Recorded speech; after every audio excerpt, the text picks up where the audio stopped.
तेजस्विनावधीतमस्तु मा विद्विषावहै। ॐ शान्ति शान्ति शान्तिः।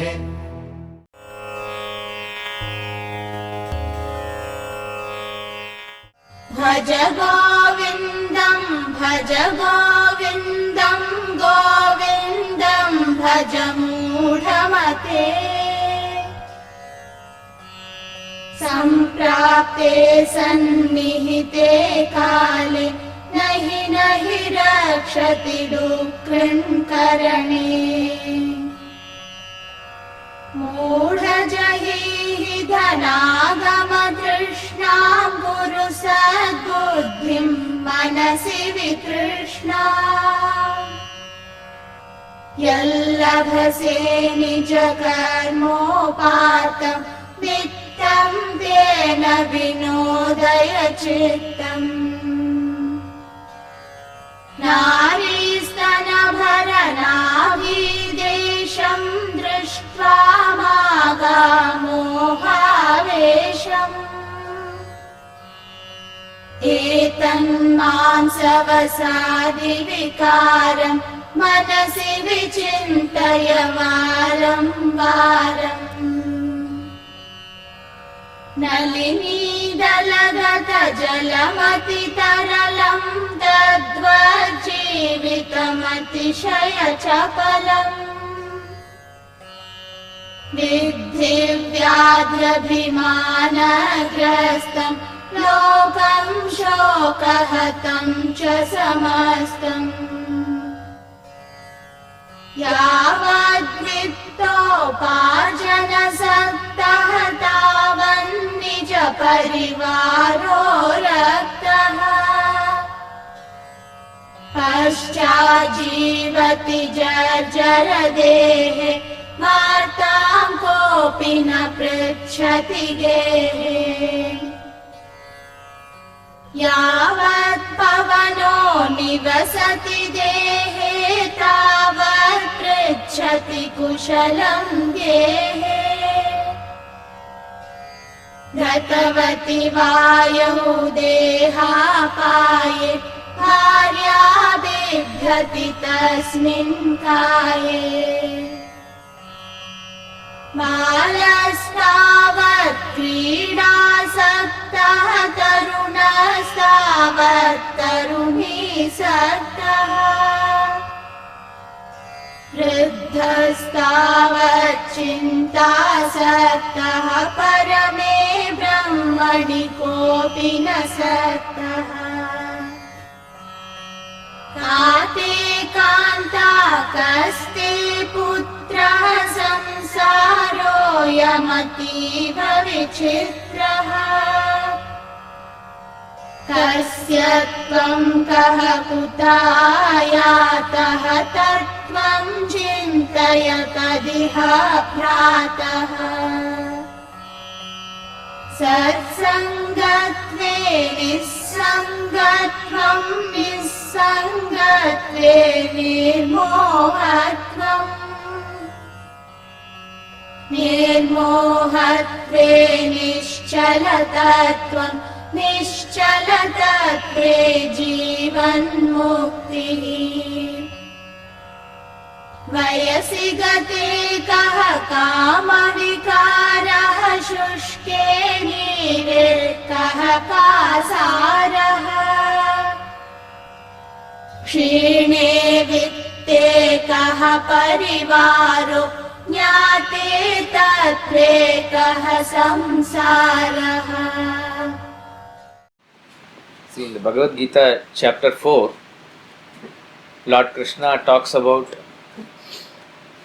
what is known as the Avatara Rahasya. That is, when does Avatara happen in the world? This concept of Avatara is quite unique to our Sanatana Dharma or Hinduism. In other religions, you do have what is known as prophets. Prophets are like messengers of God, to whom God reveals the truth. This is their belief. Jesus Christ, the Christians take as the Son of God only, but Muslims take Jesus Christ to be one of the prophets, and then they say Prophet Muhammad is the ultimate prophet. This prophetism is one of the key factors of the Western religions. We don't use the word prophet in the exact meaning as they use. We also have great sages and saints coming from time to time, but we also have one additional or extra step. We go and say God Himself comes in a form. That is a unique concept. Again, that is based on our comfort and faith that we accept. There are various avatars attributed to, particularly Lord Vishnu's avatar is quite famous. And then there are avatars of other gods also. And there are various sages and saints who have come in the recent past also who are taken to be as avatara. So we really do not know when this concept of avatara came, but we are comfortable if we are able to view them as a avatara or amsha of that supreme entity, like that it is. In chapter 4, Lord Krishna says, Yada yada hi dharmasya glanir bhavati bharata abhyutthanam adharmasya tadatmanam srijamyaham. I manifest myself, he says. I manifest myself in those times whenever there is a glani or the dharma goes down. Yada yada hi dharmasya glanir bhavati. And in order to set right, in order to bring back the stability, I manifest myself. This is what he talks about as avatar. We have seen the interpretation from Vedantic point of view, that is also fitting, but we are comfortable if we are able to understand the concept as avatara itself. What is interesting is very great masters of even Advaita Parampara, Adi Shankaracharya downwards, Madhusudana Saraswati and everybody is very comfortable having this concept of avatara, and their commentaries of Bhagavad Gita is taking Lord Krishna to be a avatara only. And in the next verse, he says, what is the purpose of that avatara? Purpose of that avatara is Paritranaya sadhunam vinashaya cha dushkritam dharma samsthapanarthaya sambhavami yuge yuge. In every eon, in every age, in every period of time, I manifest. Sambhavami, I come. I here refers to the Supreme Self. So, in order to protect the righteous and the sages and saints and sadhus and the Sat people, and to annihilate the dushkritam, those who are evildoers, by doing this what you do is dharma samsthapanarthaya. Again dharma is established in the society. I manifest myself from time to time. So there are a couple of points here that we note, that a avatara himself comes and he also maximum re-establishes the dharma. So when he says I have to come back again and again to do it, that means it is not at one permanent stage that the dharma can be absolutely established and then it is going on forever like that. It is not possible. Wherever dharma, the word we use, we understand the opposite adharma is also there in the universe. Dharma and adharma are pairs of opposites. The world itself is a pair of opposites. World is called as dvandva. Dvandva means pairs of opposites. You cannot conceive anything in the world without its opposite. If you say somebody is rich, you understand he is not poor according to your standard of understanding. But there is rich and poor. There is tall and short. There is dharma and adharma. There is black and white. So like that, nothing in the world can be understood without its opposite. So dharma and adharma have to coexist. What happens is that at any point of time, adharma cannot be completely wiped out from the world. At no point of time can dharma be wiped out from the world. That is also not possible. So generally what happens, due to the gravitational pull of our senses and the mind, we tend to take to lower tendencies, corruption, dishonesty, sensual indulgence and all other lower aspects of a human being, which is quite natural pull for the mind. When it goes beyond a point where it is not possible, then automatically to balance it, a force comes on the other side. This is exactly how the universe or the nature functions. See what happens when we feel sometimes very hot, very sultry, very warm. You find that then when there is an extreme temperature, automatically then there is a low pressure created where it is filled in by then the rain clouds, and then rain comes and gives you freshness there. So how is this rain itself is created? It's by excessive heat that the water is evaporated and then the rain cloud is formed, and then it goes to a place where it is required and there it pours. This is a natural phenomenon. This is a natural cycle. Exactly like that, we can understand it from a individual perspective also. When you are, let us say, on generally you are okay, but one day you find yourself very, in a depressed state of mind. No particular reason, but you feel from morning you feeling very lethargic, very lazy, you don't want to take bath, you don't want to even watch TV, extremely, not feeling like reading or going out or anything like that, and you are not having a taste for anything. Sometimes we do feel that mood swings. Then you, afternoon also, after you lunch you sleep, evening you get up and you say, I want to do something now. We take bath and become fresh and at least go for a walk outside and come, so that this is able to balance the day's activity like that. That activity that we do based on our own force is created by a prolonged state of mind which requires that. So there is a demand and supply like that. This is exactly how the macrocosm or the society also functions. Whenever the the higher values and everything goes down there is a lot more what they generally call as Kali Yuga. In Kali Yuga, that's how it means. Kali Yuga means a lot of tamas and lot of negative tendencies and lot of corruption and other things. This predominates. When that comes, automatically to set right the system, there is a force that comes on the other side. So if you are able to understand this from Vedantic point of view, it fits in. Otherwise you say, how does that force manifest itself? In the form of a great person, in the great sage or a saint, or the God himself comes. Narayanena Swayam, says Madhusudana Saraswati. All these people come in the pure Advaita Parampara, and in Bhagavad Gita Dhyanam, Madhusudana Saraswati says, Gita was given by Narayanena Swayam. Narayana himself gave in the form of Krishna, and he gave the thing. So what is then the purpose of Avatara? He says, to establish righteousness. So whenever there is an imbalance created, to set right the balance only the Avatara comes. So whoever is opposing the righteousness, who are on the other side of adharma, their thoughts, their whatever their power needs to be curbed or curtailed, by which the positive tendencies which are feeling suppressed, they need to come up. In this process, the righteousness is established. The famous avatars, we see that certain things are like manifestation. When you talk about avatara of Matsya Avatara or Kurma Avatara, we call it manifestation. At the time when Vedas needs to be protected, then he took the form of a fish. At the time when the churning of the Milky Ocean, when the mountain went down, then he took the form of a tortoise. In each and every case, in order to stabilize, in order to bring back the harmony, that's why Varaha Avatar, Narasimha Avatar, all these things you will find. It is interesting, when in the Narasimha Avatara story,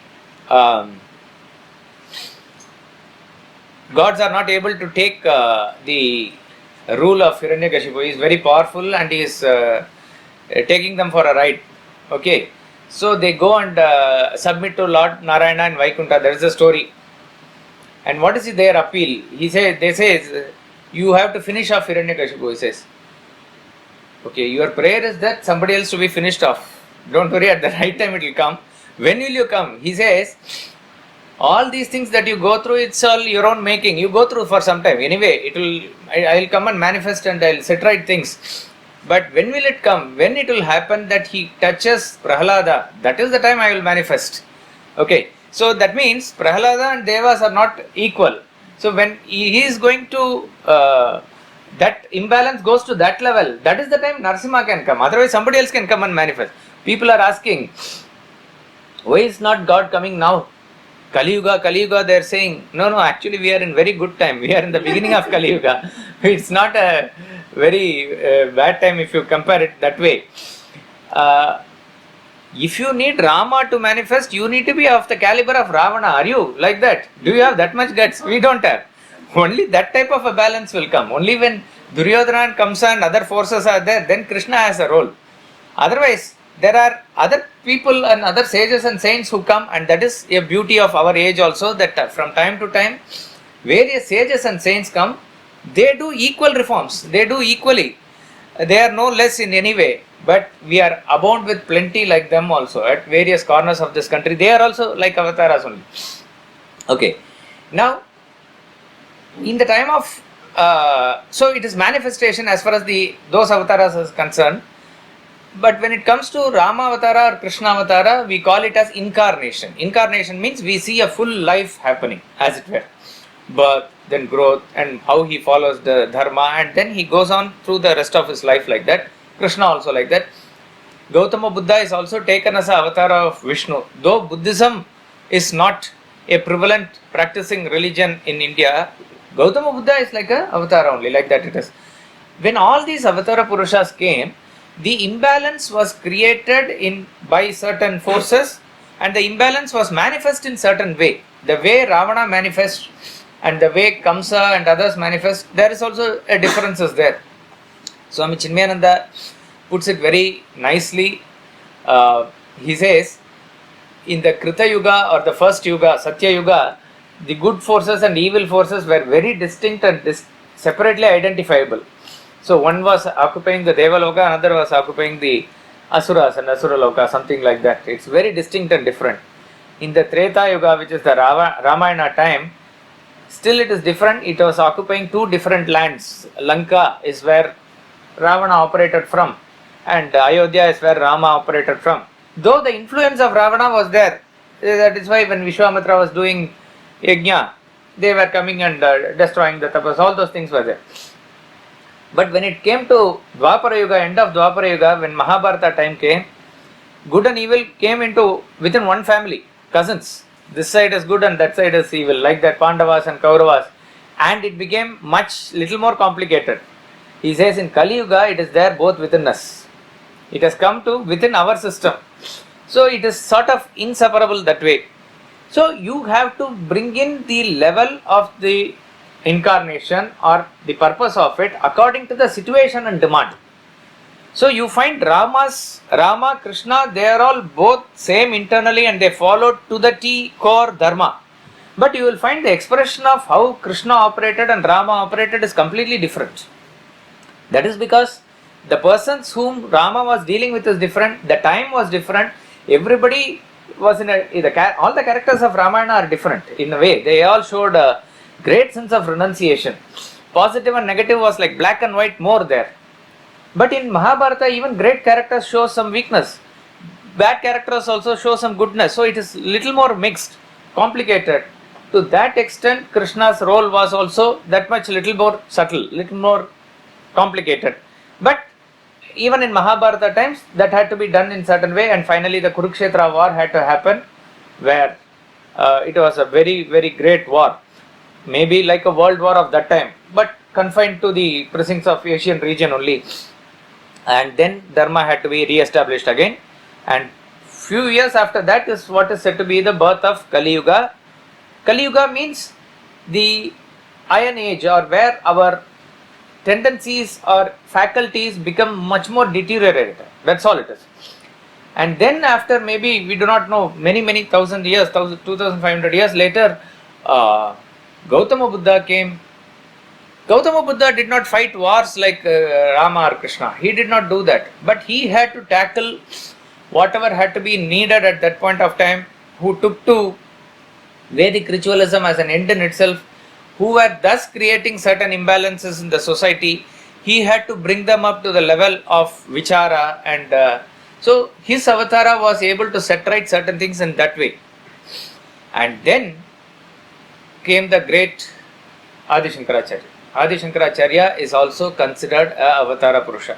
According to Swami Ramatirtha, he says, if you consider great human beings in the forms that has walked in this planet, in this country also, after Rama and Krishna, which is of different yugas, the greatest personality that we can think of is Adi Shankaracharya. The Hinduism as we know and practice now, by and large it is defined by the rules and regulations and formulations of Adi Shankaracharya, and he did not do anything of his own. He only re-established what was the Sanatana Dharma and gave it in a form which is assimilable and understandable to all of us. Adi Shankaracharya is considered to be Avatara of Lord Shiva. We don't find much stories of Lord Shiva's Avatara. Though there are avatars of Shiva also, it is not quite as popular and as famous as Vishnu's avatars. In South, there is a Purana called as, all the Puranas particularly are written in Sanskrit first and then translated into Tamil. In Tamil also various Puranas are written. All are, we have Kanda Purana, which is Skanda Purana. You have Ramayana and Mahabharata as Itihasas also written in all languages. In Tamil also it's a very big epic. All that came in Sanskrit first. And then you have whatever Purana you can take off, everything is there. But there is one Purana called as Thiruvilayadal Purana. Thiruvilayadal means Leela. Thiru means Sri. So Thiruvilayadal Purana is the Purana of the Leela of Lord Shiva, which happened in South India, particularly Madurai. Madurai is the place where he has taken that place to show all his Leelas. So there are about 63 Leelas, big and small put together is the story. That got translated into Sanskrit later called Halasya Purana. Halasya means, Hala means is the Kshetra of Madurai is called as Hala. You know, Lord Shiva drank the Hala poison. That poison in the thing was brought to that Kshetra and there only he drank is the legend. So it's called as Halasya Kshetra. Halasya Purana is a Purana. So Shiva's Leelas are given, but Shiva's Avatara as such we don't find much stories. But Adi Shankaracharya is considered as a Avatara of Shiva. Now, if we are not able to understand this concept or accept the concept of the Avatara, well and good. It doesn't matter. You just stick to the principle of how the demand and supply functions, how a equalizing force will come whenever there is a destabilizing force on this side. This is a natural phenomenon. This we can understand. This functions at the nature's level. Like that only this also happens. During the time of Adi Shankaracharya, the Dharma suffered not on account of various asuras or rakshasas as we see in Ravana or Kamsa, not like that. What is interesting is, even in Ramayana time or Mahabharata times, though they were very wicked, cruel, evil people, all were there, there was no, resistance, or there was no rebuking or non-believing in Vedas in general. Vedas formed the highest authority. Even Kamsa, Ravana was like Agnihotri who did all yajna and other things. When Indrajit also did perform yajnas, he was performing according to whatever is given in the Vedas only, like that it is. Kamsa was also a person who has all this Anushtan and everything he was able to do.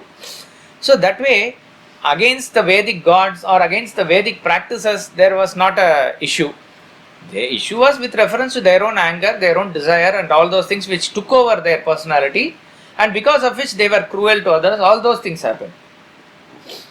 But post Gautama Buddha's time, what had happened was, there was a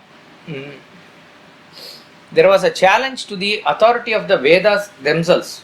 Maybe, as I said again, it could have been brought about by certain people who took Vedas to be end in themselves and did not pursue it in the right way. So Buddha had to come and set right it. But the pendulum had now swung to the other extreme. In fact, some Buddhists say, when it comes to the origin of their religion, they also say that their ancestors or their forefathers or their core ideologies are there in Ramayana also.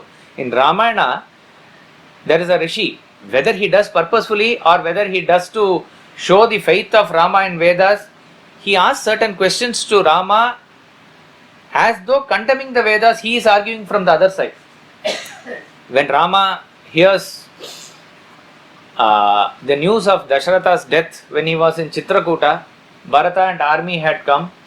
So they were all obviously quite sorrow-ridden, and they were doing all the rituals that needs to be done, which is Pinda and other things that they do, Shraddh. So then he is asking, what are you people doing? You offer something here and it will go to your father there. What is this logic? So people who are asking a ridiculing rituals here, they think that there's some big question they are asking. All these questions are dealt with in Ramayana time itself. Jabala was the rishi who was asking these questions. And Rama is very, very upset about these questions. Though he answers, he says, how can somebody even question the authority of Vedas like that?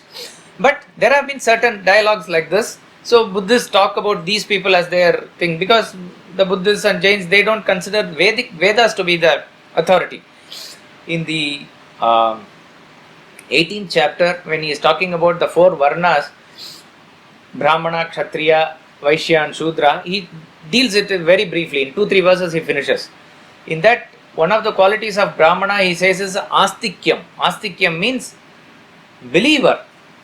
Asti. Asti means it is. One who says Asti is Astika. One who says Nasti is Nastika. That way, if you find all over the world, 95% or more should be Astika only. What we understand as belief in? Belief in? God. Generally, how do we understand belief? Theist is a Astika, is a believer in God or non-believer in God. There the Astika has a different meaning.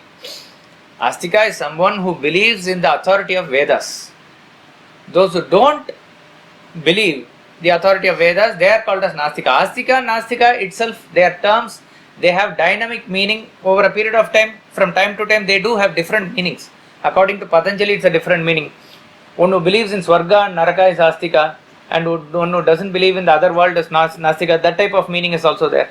One who believes in pure code of conduct and morality and ethics is Astika. One who doesn't believe in this, he is a Nastika. This is according to Jain scriptures. That is, so everybody wants to be Astika. The term is very popular and nice and want to associate, but how the change of the meaning is there from time to time.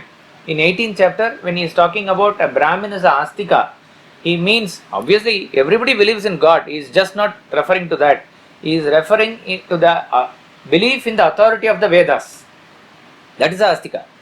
So during the time of the time of Gautama Buddha, when the pendulum swung to the other side and the belief went rather very low or down, and there were so many people practicing so many religions according to their own whims and fancies.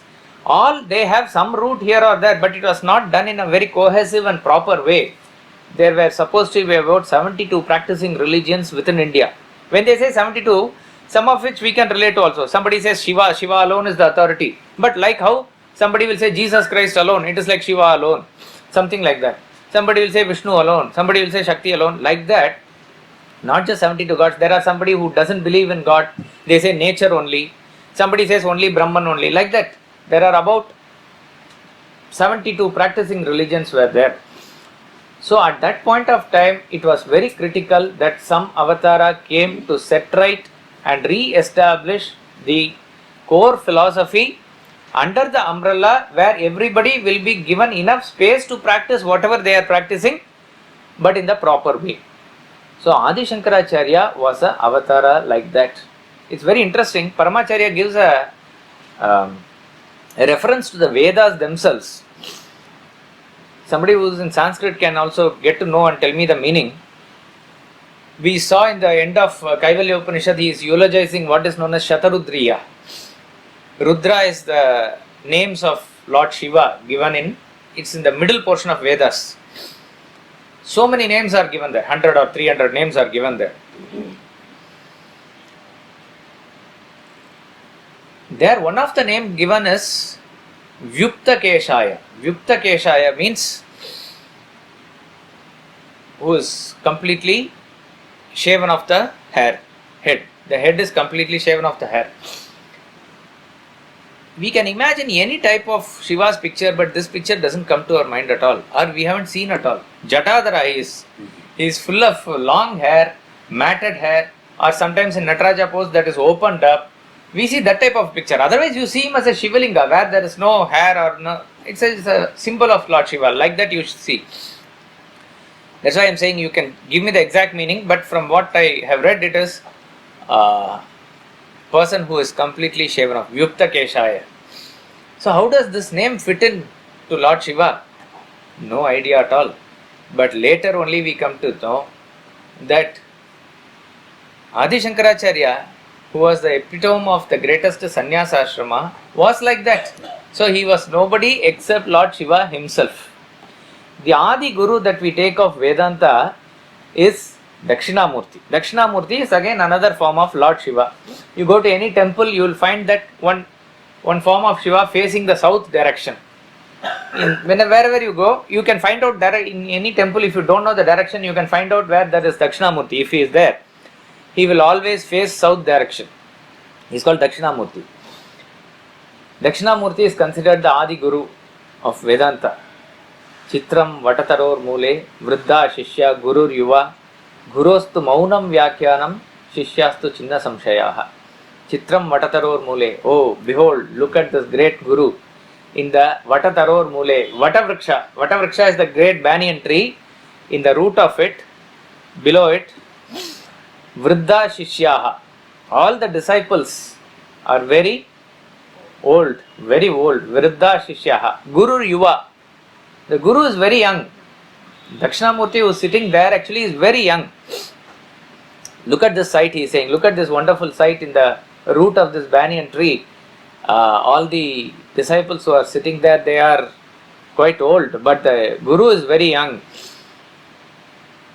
Gurostu Maunam Vyakyanam. And he is actually teaching them. But what is he teaching? Absolute silence. Gurostu Maunam Vyakyanam.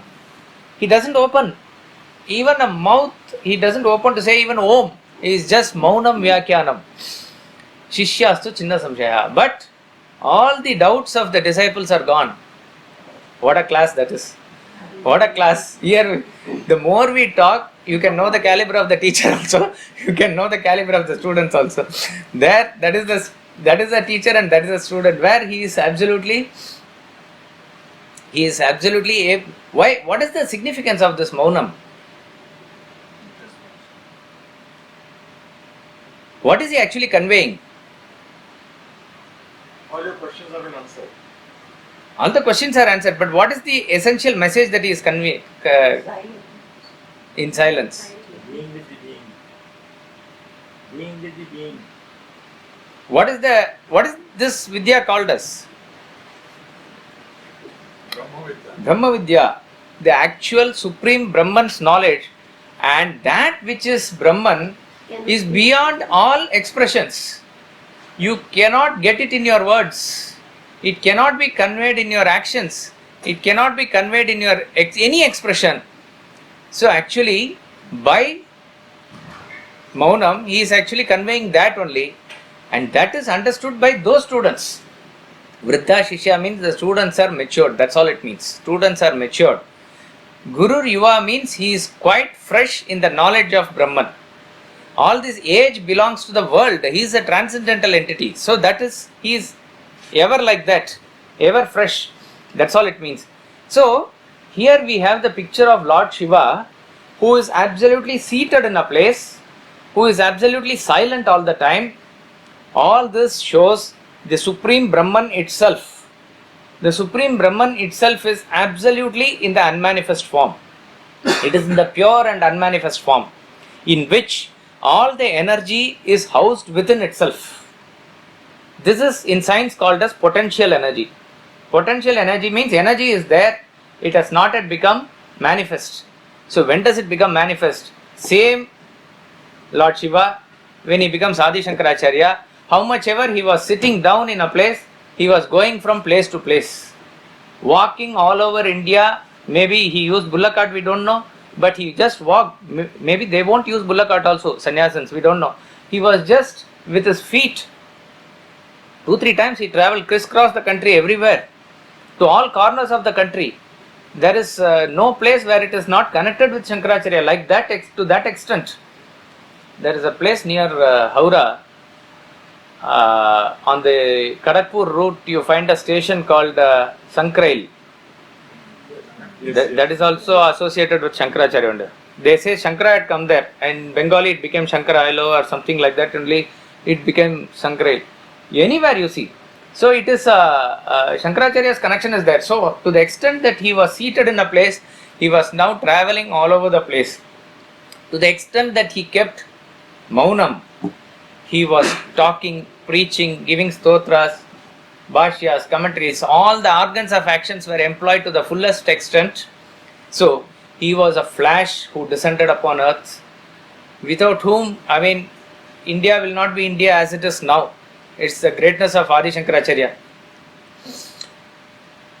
What is the genius of Adi Shankaracharya is, see, Swamiji defines a genius as one who has got intelligence plus industry. Industry means hard work.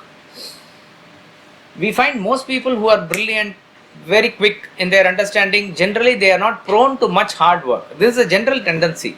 They are brilliant. One book you give, they can quickly finish. So much grasping power and everything is there. Some people are blessed with a lot of hard work but they can't apply themselves fully and do. But it's little rare combination is when there is a extreme genius is produced, when there is absolute brilliance and hard work together. Swami Ram Tirtha we say. Like that is Adi Shankaracharya. Absolute genius, brilliance, irrefutable logic and his giant intellect. He was Jagat Guru himself, but he was absolutely working in that short, and what he achieved is all within short 32 years of time. It's very interesting. It's again observation, subject to correction. All the Avatara Purushas we see in one extreme. Either they are very short-lived or they are having a very, very long life. Ramanujacharya lived a long life, 120 years. Krishna lived a long life. Rama lived a very long life. Like that is one side.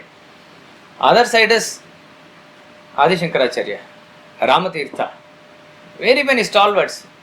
Within just like that they come and they go before you even realize. But it's like a lightning. They light up the whole world and go. Adi Shankaracharya was like that. A very short span of 32 years. And what he achieved is, phenomenal. Main thing is what he did is he re-established Advaita philosophy. Advaita Vedanta has been always there, but as I said, it was not prevalent and not understood, and bereft of that various other forms of religion and practices, one who did only karma or one who did only bhakti or upasana to one particular god, like that various forms of worships had come up, and those who denied Vedas, those who accepted Vedas but only did karma, like that. So many forms of worships were there. So he did not directly condemn their practices.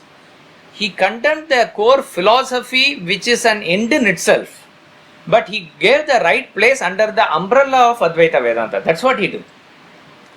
So that is the genius of the master. It is like swallowing into the totality. So you retain your practices, you retain whatever you do, but understand why you are doing it and where does it find a place under the totality.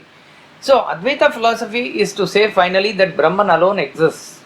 This is the absolute truth according to the Advaita philosophy.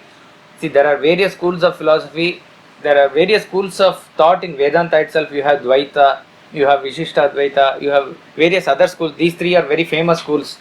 And then there will be always debates and arguments from each school of thought to other. But the beauty of Hinduism is that it's like a banyan tree spread over like this. You can come to your own conclusion. Finally, you will understand only upon realization what is what. It has to be experienced. According to Indian philosophers, it is not that theory is something and practice is something else. You will find that some of the great thinkers and philosophers of the West, sometimes you find that their lifestyle and their philosophy don't match together, because that is not mandated, or the anubhava is not so much emphasized, or not in their parampara, not in their lineage it is coming. But in Hinduism, in our Vedantic tradition, you know half only when you know it theoretically. You have to finally experience it also. Then only it is truly known.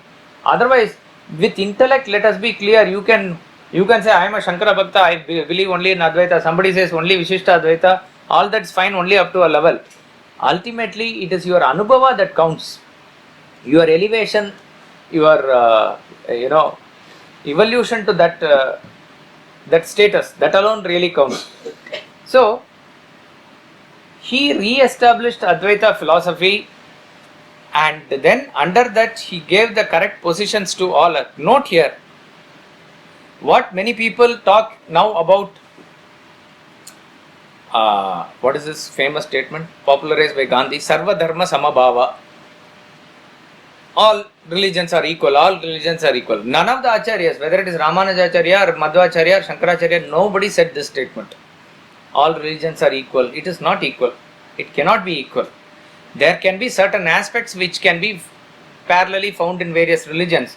But when it comes to ultimate understanding, that's why in the other day when we started with the lecture, he said there was a practice by which people were giving human sacrifice.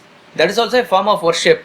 But how can that be justified? You will say all religions are equal, whatever they are doing is also good. In the name of religion, somebody is a jihadi and he kills people and he says that is going to get him Jannat. Will you say that religion is equal? How can that be equal? So there can be certain statements in Quran or somewhere which can coincide with certain truths. That's possible. That does not mean immediately we make a blanket statement that all religions are equal. These acharyas also, he did not approve of whatever the Kapalikas did or whatever their philosophy is. Whatever was wrong, he pointed out as wrong and tried to make them see the truth. Not only at their level, even at the level of Mimamsakas who are doing Vedic rituals, he said this is not the end in itself.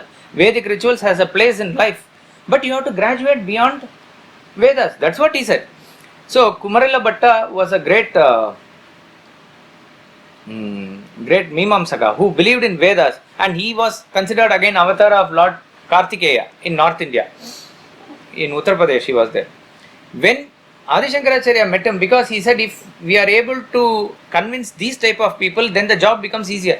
Because Kumarila Bhatta had done enough work to take care of Buddhism. So he then said, this is not end of it, you have to go a little further. So he went to him, by which time Kumarila Bhatta was at the end of his life, where he was giving his own self-punishment. I am not going to the story. Where he said finally, sir, you need not convince me, with your vision I am fully convinced and I understand what you are meaning to say. If at all you need to transform, there is this Mandana Mishra who you have to go and transform. Mandana Mishra was in Bihar, a great ritualist, and he was a very staunch ritualist. That is the greatness of these people also. He was very sort of fanatically attached to rituals. He considered even seeing sannyasis is a sin. Like that it was. If you see sannyasi, go and take bath, like that type of a staunch follower he was.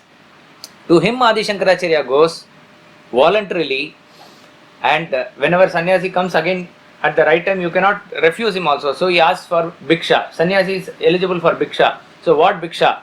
He says, I want vada bhiksha. This is argument or debate. And what is interesting is, that portion has to be read very carefully by all of us, especially in the present age, because now what we are seeing as in the name of debate or argument has no relevance or no a true spirit as to how the debate has to be exactly conducted.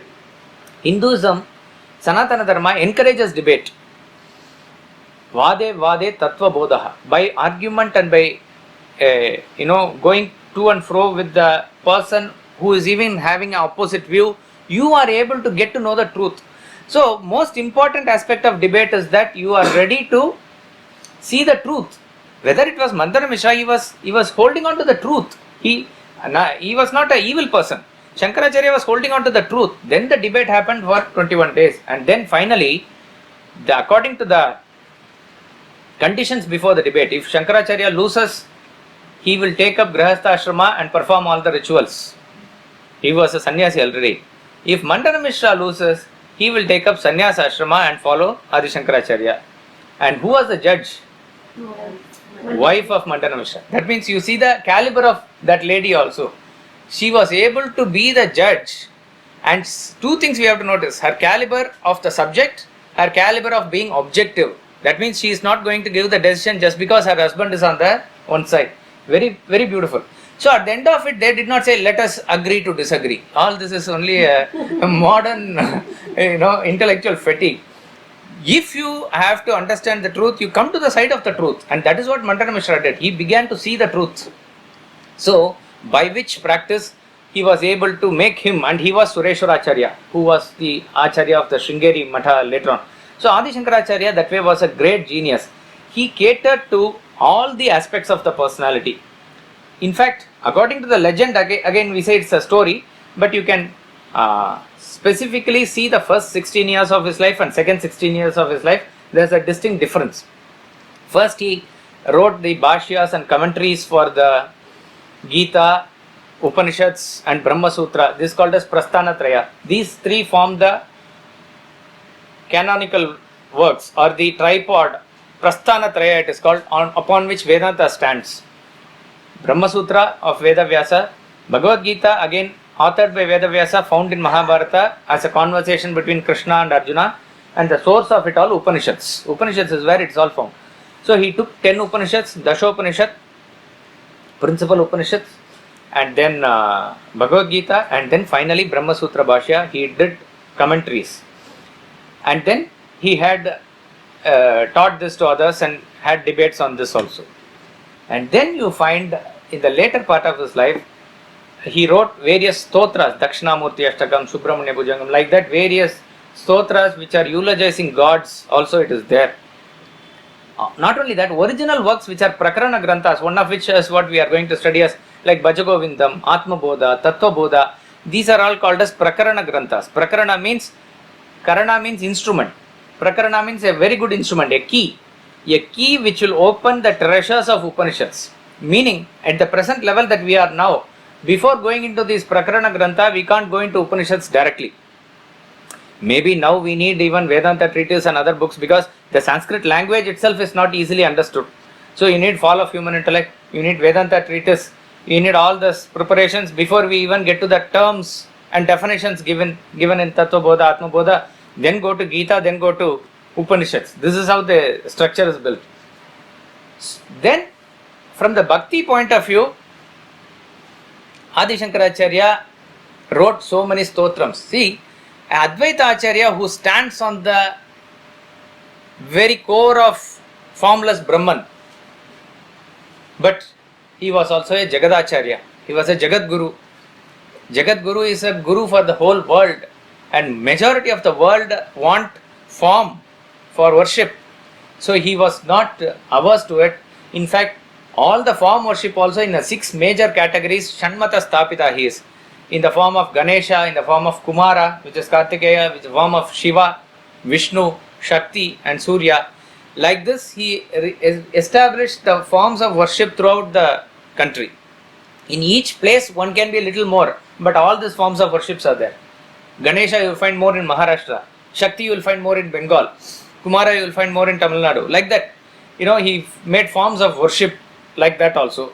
So impassioned verses of various stotram, eulogizing Ganga, eulogizing Panduranga, all this is also. So it becomes really tough to understand how can a person who is core Advaitin can do this also. His Paramaguru would not have done. Gaudapadacharya, for him Brahman and Brahman, nothing else. He will not come one step below that. But Adi Shankaracharya was a Jagat Guru. So he had, and more importantly, at the karma level also. So at the jnana level, he catered to intellect. That is his one of the main purposes of Avatara. At the bhakti level, he catered to the emotions of the people, temple worships and murti puja and various slokas and various things he did. Importantly, at the karma level, he established monastic institutions or matha in all corners of the country. Some say 4 mathas which are principal, but other mathas also claim lineage to Shankaracharya only, like Kanchi Matam. They also talk about Shankaracharya's lineage only. Sringeri, Dwaraka, Joshimath in Badrinath and Puri. These are the 4 corners in which he established the 4 mathas. Established and kept 4 of his disciples as in charge. Through their parampara, till today they are functioning. So you can imagine the caliber of the tapas of Adi Shankaracharya. unbroken lineage for 2500 years. Of course, established time period for Shankaracharya as it is universally accepted is 788 AD. That means we have only 1200 or 1300 years. But majority of the mutts don't accept this date. They say 509 BC, by which even Buddha's age goes a little back. That's according to Indian historians. This is according to Western historians. Whatever be it, according to us, time is cyclical and we don't lay much emphasis on time. We are concerned our emphasis is more on what Shankaracharya taught us and what did he do. That is what is more important. So, even if you take 1200 years, it's not a small period. Okay. Till today, they are functioning and doing service to the society in the way without compromising on their tradition and everything. Means you can understand the karma that he did. Karma, he walked all across India and made sure everything happened and in a systematic way. That is the genius of Shankaracharya. Now,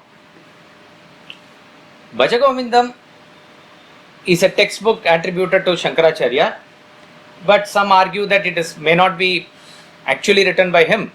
It could be written by any other Shankaracharya in his lineage also. It really doesn't matter to us, because even very many followers and those who came in the parampara of Shankaracharya, when they write many texts, if they attribute it to original Shankaracharya, you have to understand, he is called as Adi Shankaracharya. It only means that they are writing with the inspiration of Adi Shankaracharya only. So they don't claim to be themselves. It is as though through them Shankaracharya is only writing. Where does any problem come is, see, suppose our Swamiji has been talking for last 60 years. Wherever he talks about, let's say, the example of how a god functions in a human being, he gives the petrol example, right? Petrol in a car. This, even a person, normal person in an audience would have heard maybe 50-60 times in a direct public lecture. Suppose 100 years, 200 years later, somebody writes some concept which is not in line with what he is saying. Okay, he talks about God as a separate entity apart from you, something like that, and he attributes to A. Parthasarathi as a name. Then there is a contradiction. Then you can argue whether it is written by that person or written by. But if the same example is given or slight modification is done and he is attributed to the inspiration by Swamiji, that need not be a point of big discussion. Similarly, the core tattva of Advaita, what has been Adi Shankaracharya's standpoint, like that, and then he goes on to say the same. It really doesn't matter if one of the Adi Shankaracharya's disciples wrote, or a parampara, another Shankaracharya wrote, or he himself wrote. It really doesn't matter to us. The background of Bhaja Govindam is that Adi Shankaracharya was walking in the banks of Ganga in Varanasi along with his disciples. There are many people who are, though we know of 4 chief disciples, there are maybe other devotees were also walking, about 14 people were walking along with him. There he saw a old person memorizing Paninian grammar rules. This has to be carefully understood, because we take the first verse of Bhaja Govindam and then we condemn Sanskrit and we say all this is not good. We are not saying that. He is an old person. At that point of time, you have to understand that maybe at that level Sanskrit and everything was available. But that old man was not focused or concerned about what is the essential thing to be done at that point of time. So he was memorizing grammar rules. So Shankaracharya takes a deep pity, sympathizes with him. And the greatness of these masters is, he doesn't condemn. He doesn't tell his disciple, see, look at that man, how he is wasting time. All this he doesn't say. He casually says and goes, Bhaja Govindam, Govindam Bhaja Mudamathe. He says, chant Govinda's name, seek Govinda, oh fool. Throughout Bhaja Govindam we must be ready. He is going to call fool again and again. Fool and Vatula and various other terms he is going to specially use. And he says, this is not going to save you at the appointed time. That is how he begins. So what it means is, when we are caught up in the world doing the mundane activities as an end in itself, The great masters who have seen the truths, they sympathize with us out of their compassion. They say, you have to shift your focus to what is the permanent thing in life. Sanskrit has a place, and all your other mundane activities in the life has a place, but all of them must be a supplement and complement towards only understanding the real truth of life. That is how we have to do it. So therefore he is taking sympathy on that person, and that is the background. We have studied Upanishads recently. You will find the contrast here.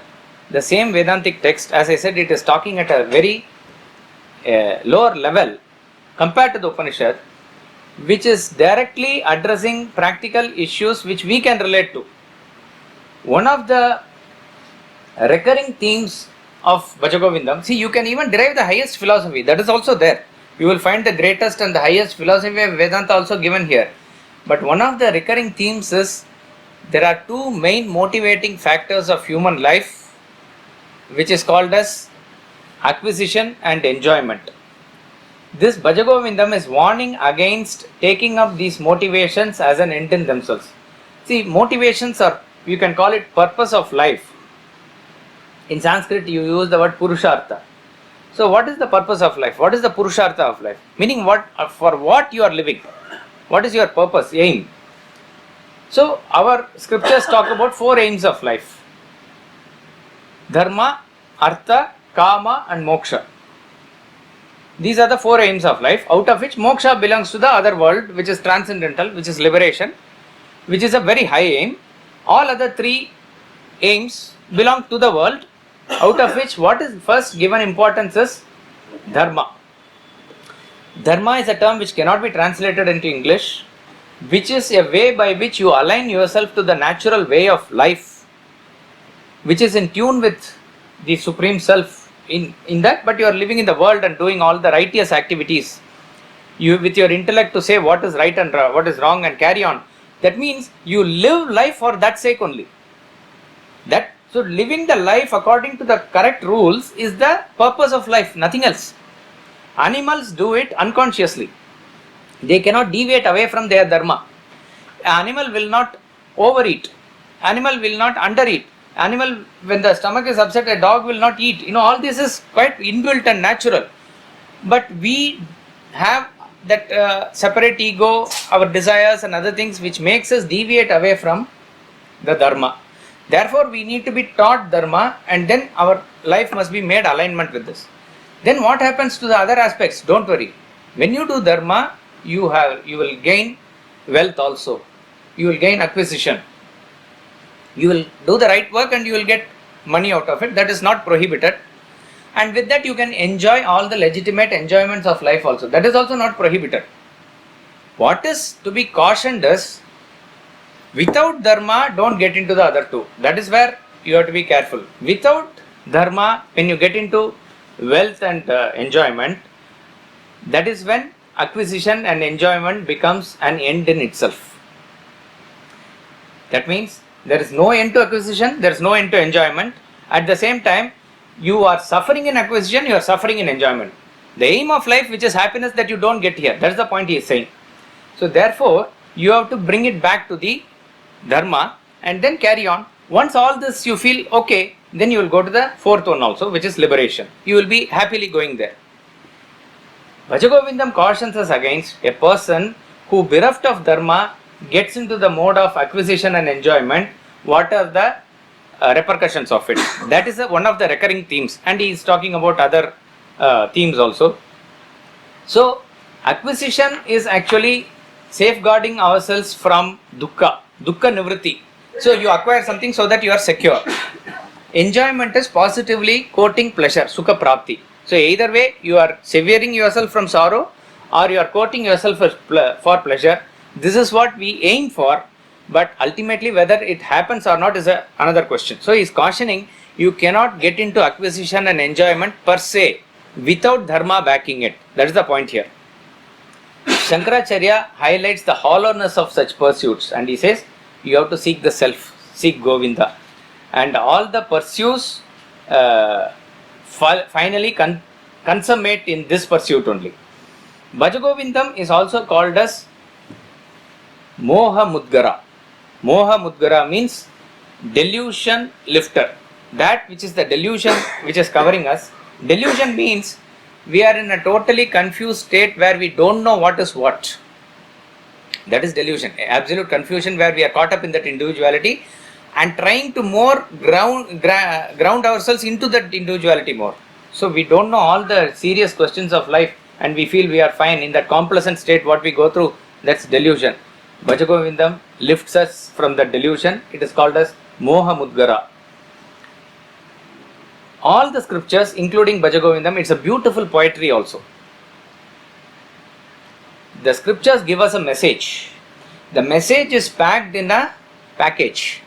The package is a poetry. So most people don't come near scriptures at all, 95% let's say. Those who come near scriptures are caught up just in the beauty of the scriptures and they miss the hidden message. Why it is given in such form? See, when you go into that state of ecstasy, what comes out of you will be like that only. That is why a self-realized person is called as a kavi, a poet. It's poet. And all this language and these masters, whether even Shakespeare, whatever he gives us truth, it's in the form of a beautiful poetry. We quote that poetry. To thine own self be true. It's all very nice. But in and through that you have to understand the message also. So all these verses are compared to a flower. Flower is very, very enjoyable for us. At what level do we enjoy flower? First, at the level of sight. Even as you go from a distance, you see a bed of roses or flowers. It's so pleasant to look at it. Then our experience with the flowers is when you go near. When you go near, you have fragrance. Fragrance is the second level of enjoyment, where you are able to relate more to the flower. And then finally, who enjoys the flower most? The bee. The bee, what it does, it goes inside the flower and it collects honey. So each and every verse is like a flower in Bhagavad Gita and Bhaja Govindam, everywhere. What is from a distance you relate to it? Even as somebody chants Bhaja Govindam there, or if somebody chants a Bhagavad Gita there, it is so pleasing, so enjoyable it is. There itself there is a relation. When you go near, you yourself chant, you take up a book and you chant with it. That's even greater pleasure. But who is a bee? Bee has 6 apertures, right? 6 legs. Similarly, your 5 senses and mind, you control and get inside it. And then you will get the nectarine philosophy of Advaita in all these things, of Bhagavad Gita, Bhaja Govindam or anything. So, it requires a more effort to be at that stage. So, at any level you are able to relate, actually it is good. Even if a person listens, it's good. But having come so far, we have to dig deep. A great master or anybody can only present maybe 40-50% of the import of the verse. The more you get deeper into it, the more the verse will reveal itself to you. That must be the relationship with the thing here. Now, therefore, the split up of Bhaja Govindam, as in every study, 31 verses are there. First verse is taken as a chorus. After every verse also some people chant that first verse, Bhaja Govindam verse. Next 12 verses is Dwadasha Manjarika Stotram, bouquet of 12 flowers, which Shankaracharya gives, 2 to 13, and then it is said that 14 of the disciples gave one rejoinder. So next 14 verses is 14 to 27 is Chaturdasha Manjarika Stotram, bouquet of 14 flowers. Then last 4 verses, 28, 29, 30, 31, Adi Shankaracharya summarizes and blesses us. This is the 4 topics that we will cover. It is a bouquet because bouquet has many flowers and each flower is a complete thing by itself. So each and every verse is a complete verse by itself. So we will just conclude by chanting the first verse twice. Bhaja Govindam, Bhaja Govindam, Govindam, Bhaja Mudhamate. Samprapte sannihite kale, nahi nahi rakshati dukran karane. Bhaja Govindam, Bhaja Govindam, Govindam, Bhaja Mudhamate. Samprapte sannihite kale, नहि नहि रक्षति दुःकृन्करणे. Just a couple of announcements. For those who missed the booklet that we gave as Guru Prasad on the last Sunday, they can collect it from here. And those who want to follow, because we will be doing Bhaja Govindam, God willing, next we will follow it up with Atma Bodha. Bhaja Govindam and Atma Bodha book of Swamiji is now compiled into one book only. That book is available here, you can buy it. Or those who want only Bhaja Govindam, old edition is available, you can buy that also. But we will recommend that you buy Bhaja Govindam and Atma Bodha. We will meet in the next class. Namo Paramashu.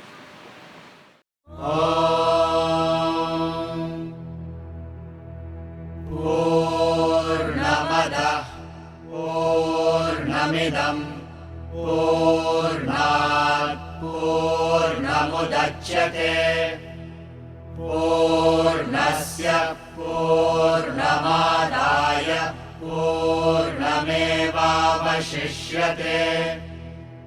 Om Shanti Shanti Shanti.